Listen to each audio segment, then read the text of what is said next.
नमस्कार, times of Bharat पर आपका स्वागत है। आपके साथ मैं हूं राकेश पांडे। शाम के 5 बजने वाले हैं। वक्त हो गया है देश के सबसे पसंदीदा डिबेट शो राष्ट्रवाद का। राष्ट्रवाद यानी देश से बढ़कर कुछ नहीं। महाकुंभ आखिरी पड़ाव में है। मोदी योगी बहुत हार्ड उन्होंने बयान दिया। सनातन विरोधी बयानों पर सबसे बड़ा हमला बोला। फालतू मृत्यु कुंभ बोलना क्या विपक्ष को भारी पड़ने वाला है? कुंभ में किसको लाश दिखी, किसको गंदगी दिखी, यह कहकर सीएम योगी ने किधर निशाना साधा है? महाकुंभ में श्रद्धालुओं का सैलाब कम होने का नाम नहीं ले रहा। अब तक 63 करोड़ लोग आस्था की डुबकी लगा चुके हैं। 26 फरवरी यानी महाशिवरात्रि को महाकुंभ का समापन होगा। यह आंकड़ा 65 करोड़ के पार होने का अनुमान है। क्या यही वजह है कि मोदी योगी के विरोधी बेचैन है? महाकुंभ पर विपक्ष सवाल उठा रहा है, लेकिन प्रधानमंत्री मोदी से लेकर यूपी के सीएम योगी आदित्यनाथ ने विरोधियों को आज करारा जवाब दिया। सवाल उठ रहे हैं कि हिंदू एकता का ट्रेलर महाकुंभ से दिखा, क्या यह आगे आने वाले बिहार और बंगाल के चुनाव में इसकी पूरी पिक्चर देखने को मिलेगी? क्या यही विपक्ष की सबसे बड़ी टेंशन है? करेंगे डिबेट, लेकिन पहले रिपोर्ट देखिए।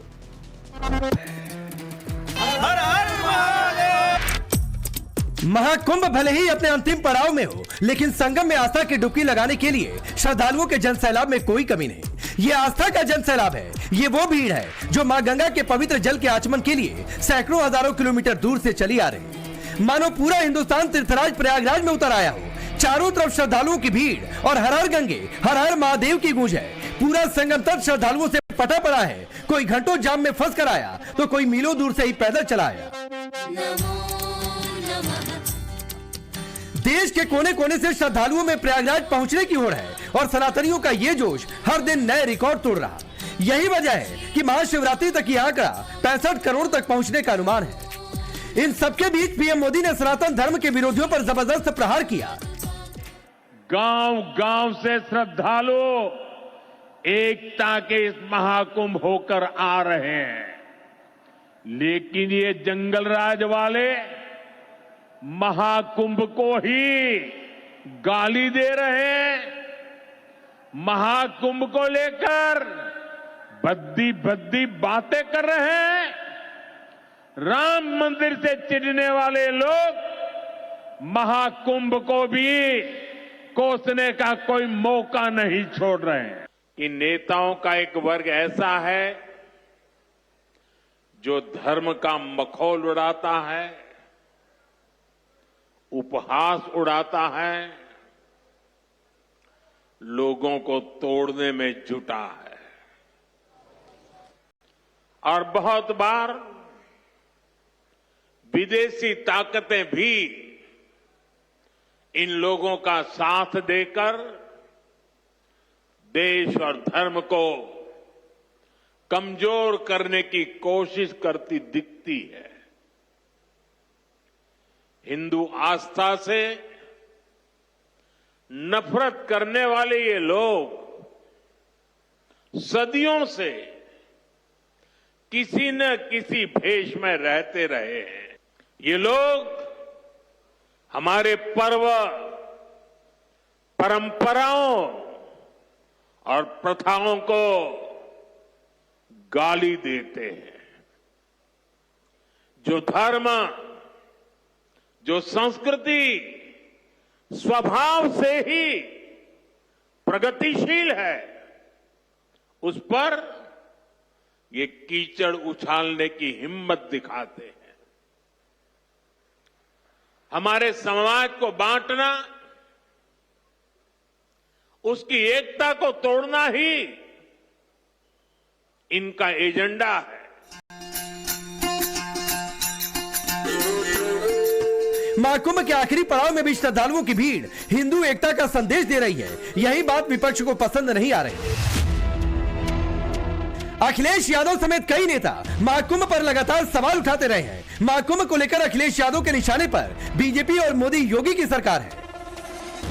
तो ये जो ठेस पहुंचाने का काम, मार्केटिंग करना, अपने आप को चमकाना, उसमें ये किसी ने किया तो भारतीय जनता पार्टी ने सबसे ज्यादा धर्म को ठेस पहुंचाई है।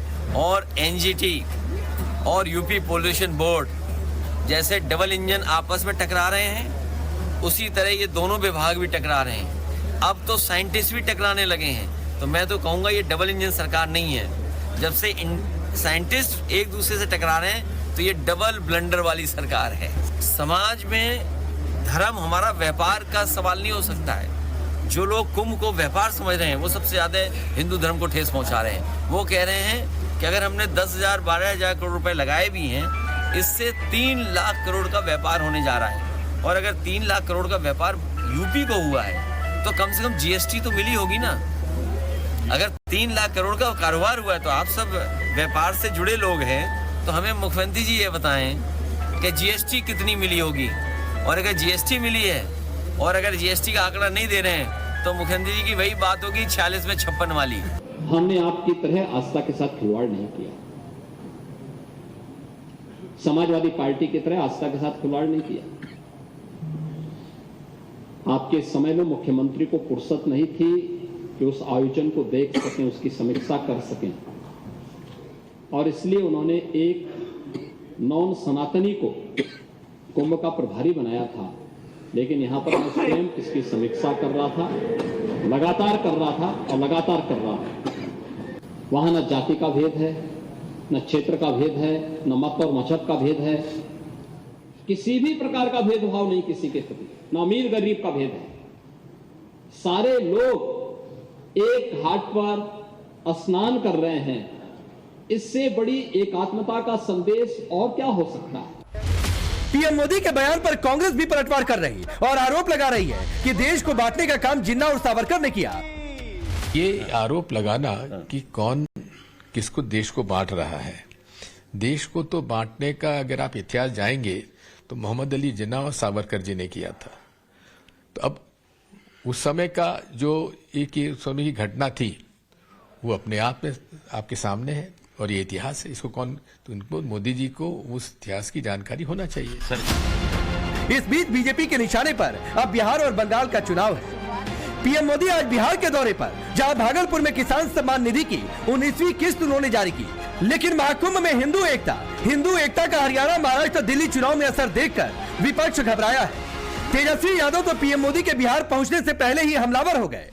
तेजस्वी ने आरोप लगा दिया कि बिहार में चुनाव है, इसीलिए पीएम मोदी को बिहार और बिहारियों की याद आ गई। तो देखिए, ये जुमलेबाजी मोदी जी केवल करेंगे। बिहार को इन्होंने बजट में छलने का काम किया, ठगने का काम किया, और केवल इनको बिहार और बिहारियों से मतलब नहीं है। अब बिहार का चुनाव आएगा तो बिहार आएंगे, लिट्टी खाएंगे। केवल जब चुनाव आता है तो मोदी जी को बिहार और बिहारी याद आते हैं। लेकिन अभी भी ये आ रहे हैं तो कोई नौकरी देने थोड़ी आ रहे हैं, कोई कारखाने लगाने थोड़ी आ रहे हैं, कोई ये पलायन रोकने और गरीबी मिटाने के लिए थोड़ी आ रहे हैं। ये केवल आ रहे हैं बिहार की जनता को भ्रमित रखना, चुनाव को मैनेजमेंट कैसे हो। आज सवाल है, जब आधा हिंदुस्तान आस्था में डूबा है, महाकुंभ के महापर्व में भागीदार हो रहा, उस बीच में तोड़ने वाली सियासत क्यों हो रही? क्यों विपक्ष मोदी योगी के विरोध में व्यवस्था पर सवाल उठाते उठाते आस्था पर ही सवाल उठाने लगा? सवाल ये भी है कि क्या राजनीतिक लड़ाई में विपक्षी हिंदू एकता से इतना डर गया कि हिंदुओं के धार्मिक आयोजन, महापर्व को नीचा दिखाने की साजिश हो रही? सबसे बड़ा सवाल है, क्या हिंदू एकता का असर बिहार, बंगाल में भी दिखने वाला है? तभी खास वोट बैंक की राजनीति के लिए विपक्ष के निशाने पर हिंदू और सनातनी पर्व है। Bureau report, times now of Bharat. तो आपने ये रिपोर्ट देखी। इससे पहले कि मेहमानों का परिचय करवाऊं, अब से थोड़ी देर पहले यूपी विधानसभा में महाकुंभ को लेकर सीएम योगी ने बड़ा हमला बोला है। उनके एक बयान को भी आप सुनिए। किसी ने सच कहा कि महाकुंभ में जिसने जो तलाशा उसको वह मिला। गिद्धों को केवल घास मिली, सुअरों को गंदगी मिली, संवेदनशील लोगों को रिश्तों की खूबसूरत तस्वीर मिली, आस्थावानों को पुण्य मिला, सज्जनों को सज्जनता मिली। चलिए आपका परिचय मैं आज के मेहमानों से करवाता हूं। रोहन गुप्ता आपसे थोड़ी देर में जुड़ेंगे, भारतीय जनता पार्टी के नेता और प्रवक्ता। अवधेश जी वरिष्ठ पत्रकार स्टूडियो में मौजूद हैं। राजकुमार भाटी जी समाजवादी पार्टी के नेता और प्रवक्ता। बादल देवनाथ जी पॉलिटिकल एनालिस्ट के तौर पर। प्रियंका भारती जी हैं आरजेडी के नेता और प्रवक्ता। आप सभी का बहुत बहुत स्वागत है। मैं भाटी जी आपसे शुरू करता हूं और सवाल बहुत सीधा सा है। जो कुंभ में हुआ हिंदू एकता का ट्रेलर पीएम मोदी ने कल भी जिक्र किया, आज बिहार में है वहां पर भी जिक्र किया, और असल चिंता यही है कि इससे सारे समीकरण विपक्ष के बिगड़ रहे हैं। और अभी जो मुख्यमंत्री योगी आदित्यनाथ ने अब से 10-15 मिनट पहले जो विधानसभा में कहा कि जाकी रही भावना जैसी प्रभु मुहूर्त देखी तिन तैसी।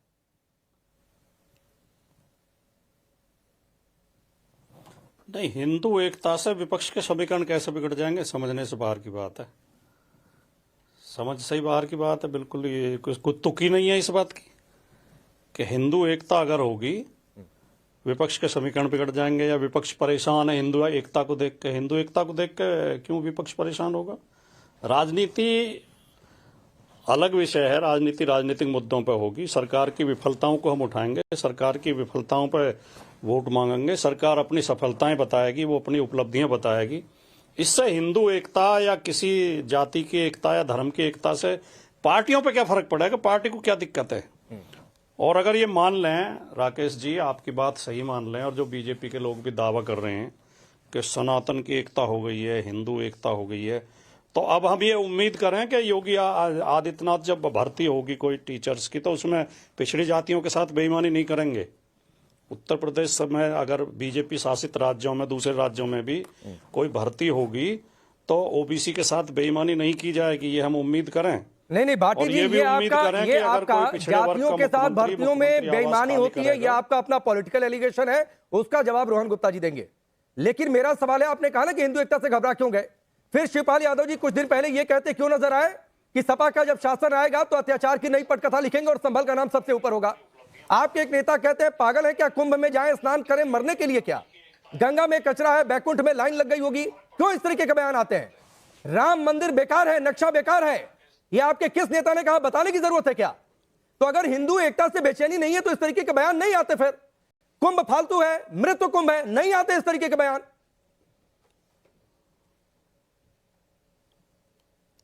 शिक्षक भर्ती में ओबीसी के साथ बेईमानी हुई है, ये मेरा पॉलिटिकल एलिगेशन नहीं है, ये उत्तर प्रदेश हाई कोर्ट का फैसला है। ठीक, मैंने इसीलिए बोला कि उस पर जवाब देंगे। मैंने इसीलिए बोला कि रोहन गुप्ता उस पर जवाब देंगे। आपने शुरुआत उठाया ना जो मेरा सवाल था कि हिंदू एकता से बेचैनी क्यों, तो सर जो बयान मैंने कोट किए वो किस लिए थे?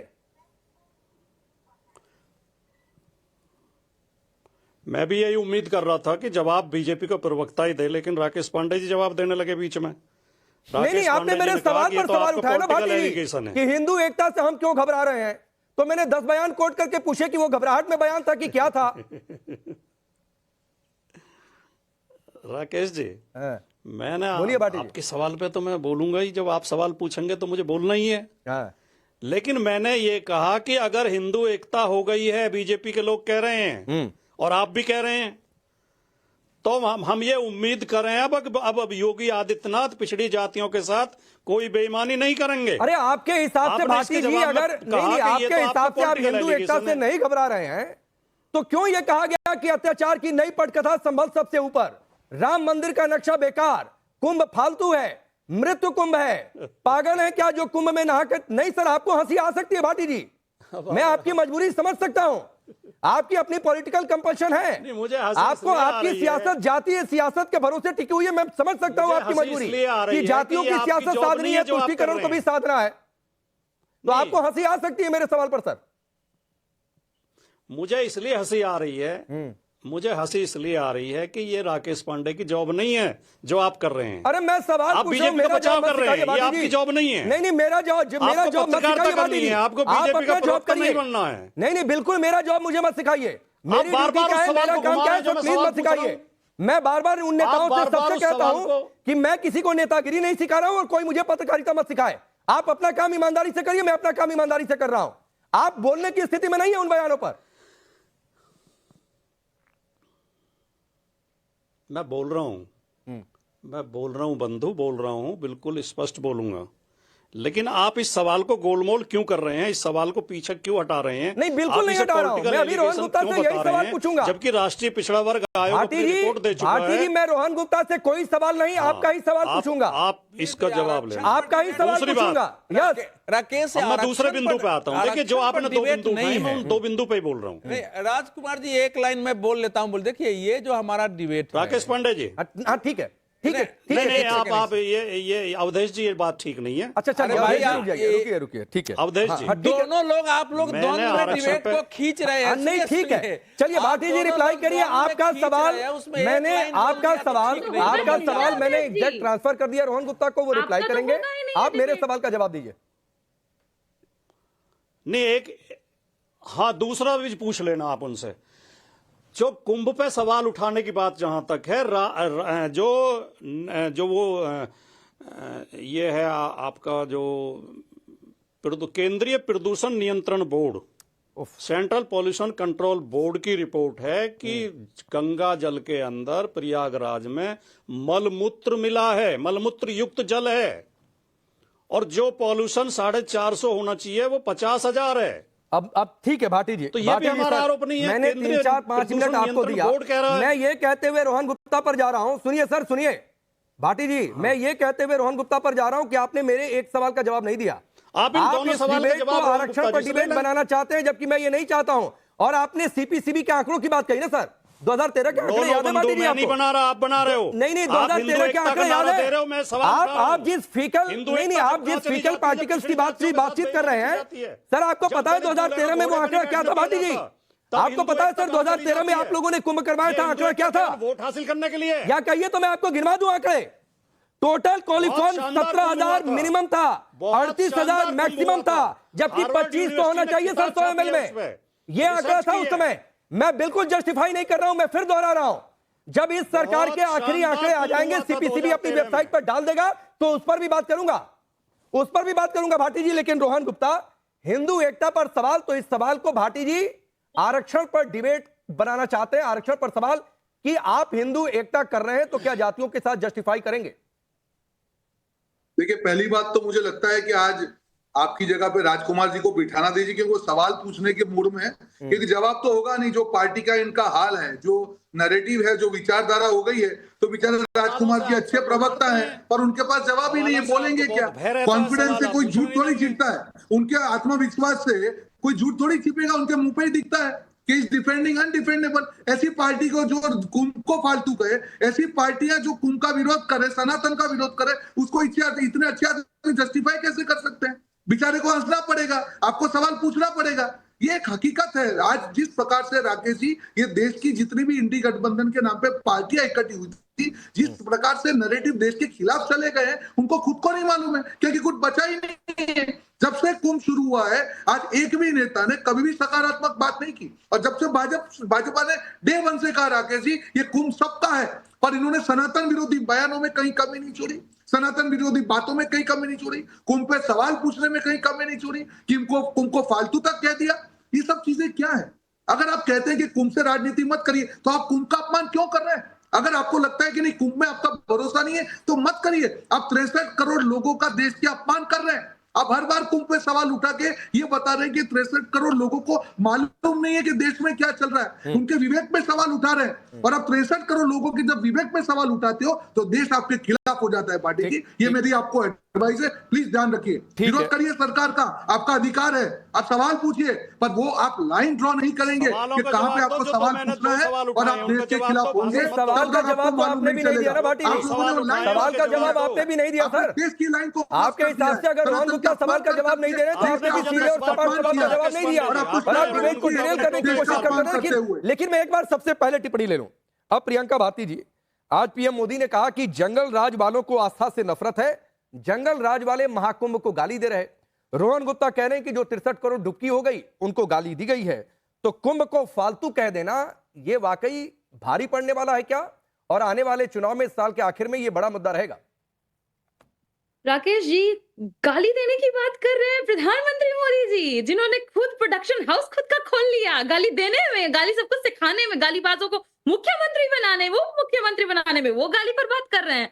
वो खुद बिहार का वो साल तो हम भूले नहीं है। मैं बिहारी हूँ, मुझे याद है हमारे डीएनए को गाली दी गई थी, नीतीश कुमार के डीएनए को गाली दी गई थी। आज वहां मंच पर जब मोदी जी खड़े थे, बोल सकते थे 10 बार नीतीश जी का नाम लिया, एक बार बोलते नीतीश जी हम माफी मांगते हैं, हम आपके डीएनए को गाली दिए थे। इतना ही छोड़िए, एक और बात बताती हूँ आपको। ओपी धनखड़ को बनवाए थे ना ऑब्जर्वर यहाँ दिल्ली में, अपना वो गालीबाज नगीना चुनने के लिए, वही ओपी धनखड़ को बनाए थे जिन्होंने हमारे आत्मसम्मान को ठेस पहुंचाई थी, बिहारी महिलाओं के आत्मसम्मान को ठेस पहुंचाई थी। क्या कहे थे?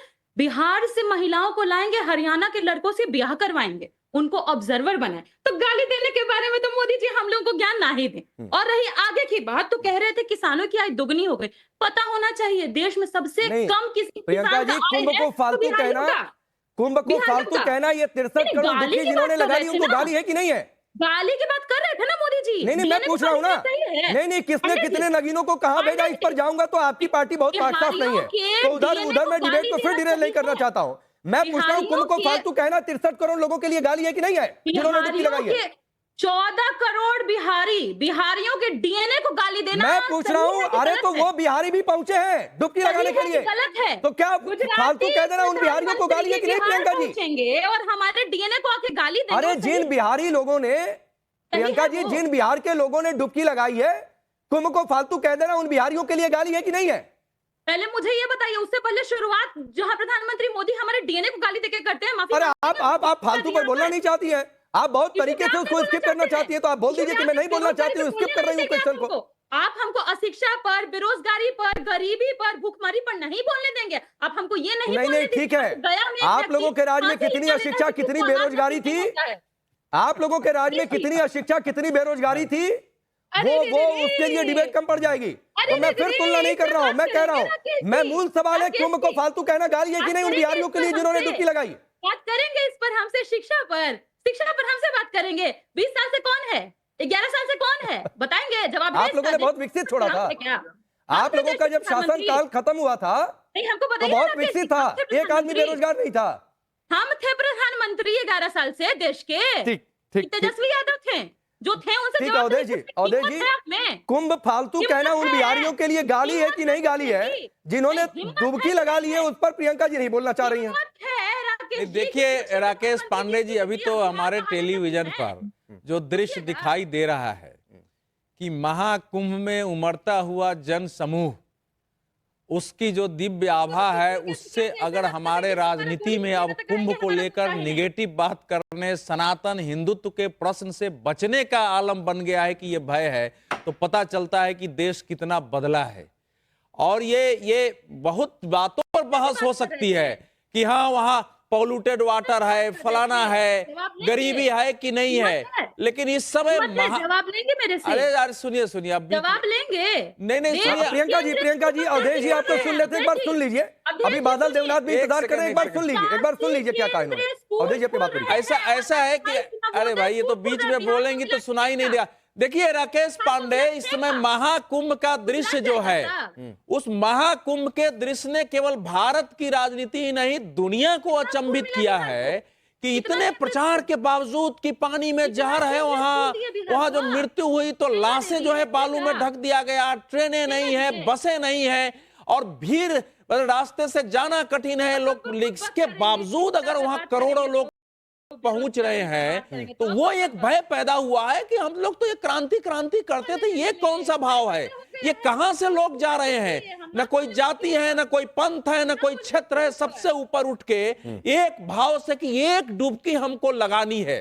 तो इस भाव ने जो देश का माहौल बनाया है, उसमें राजनीतिक पार्टियां अब कुंभ पर सीधे बोलने की बजाय, सनातन हिंदुत्व पर बोलने की बजाय, अब वो बाएं दाएं जा रही है, ये कुंभ पर बहस करने को तैयार नहीं है।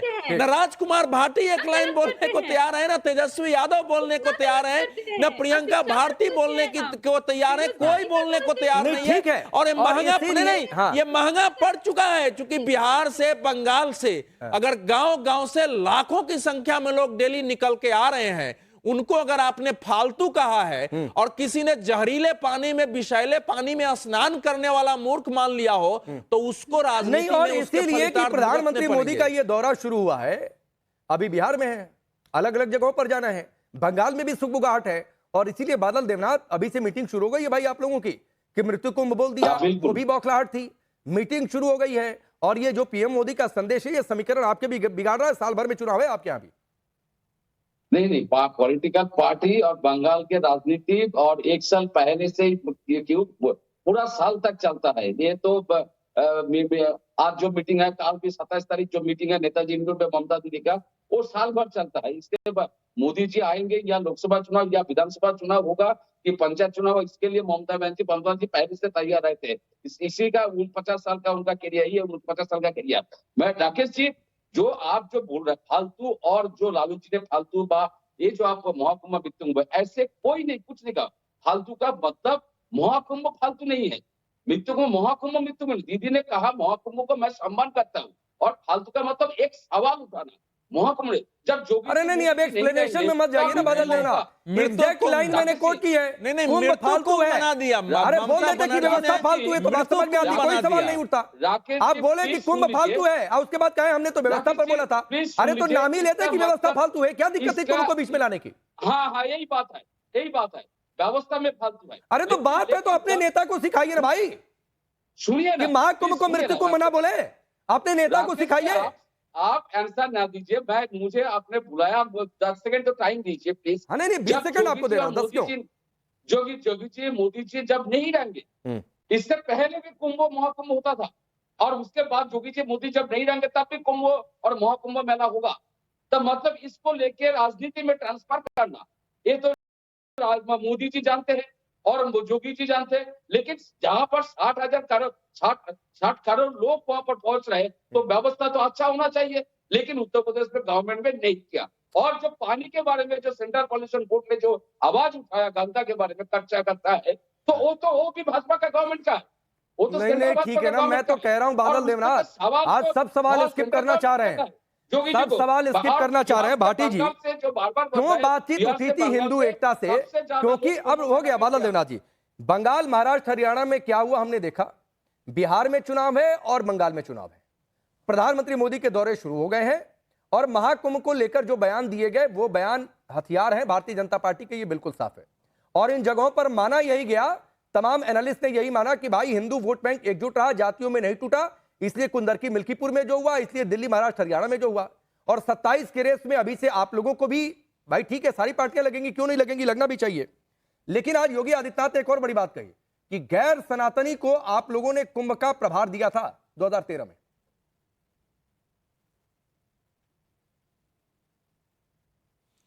2013 में आजम खान साहब मेले के प्रभारी थे। इस बार कौन प्रभारी हैं राकेश पांडे जी? इस बार के मेले के प्रभारी कौन है? इस बार तो वो खुद सीएम ने कहा है कि मैं तो खुद नजर रख रहा हूं। पांडे जी नहीं, नजर तो उस समय भी मुख्यमंत्री रख रहे थे, प्रभारी भी तो है इस बार कोई नहीं। वो तो योगी ने कह दिया भाटी जी की। खैर मैं सवाल इसलिए पूछ रहा था, किसी को भी पता नहीं है, अवधेश जी भी नहीं बता पाएंगे।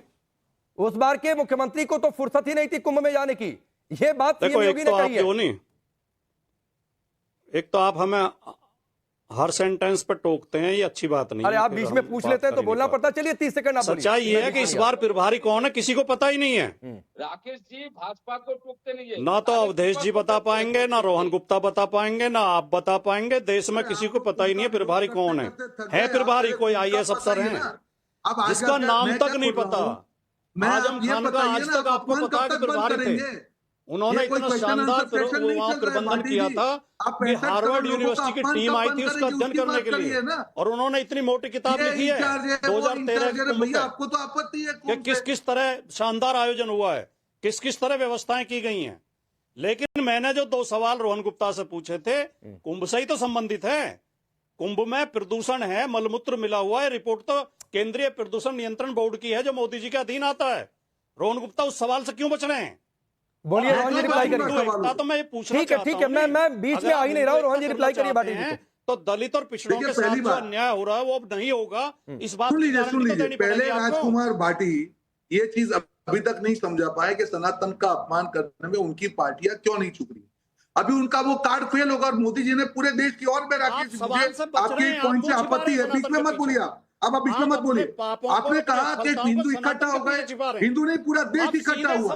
आप दिल्ली में देखिए 15% मुसलमानों ने भाजपा को वोट दिया है, पूरा देश इकट्ठा हो गई है नफरत की राजनीति के खिलाफ। ये खाली हिंदू की बात नहीं है, पूरे देश की एकता की बात है। और इसीलिए उनके जो समझ नहीं आ रहा कैसे जवाब दे। मोदी जी ने पूरे देश का बात किया, एक ये तो सेफ है। आपने सबको डिवाइड एंड रूल किया और इस बीच दिल्ली में करीब 15% मुस्लिम भाई बहनों ने भाजपा को वोट दिया है, ये हकीकत है। अब जाएंगे कहाँ?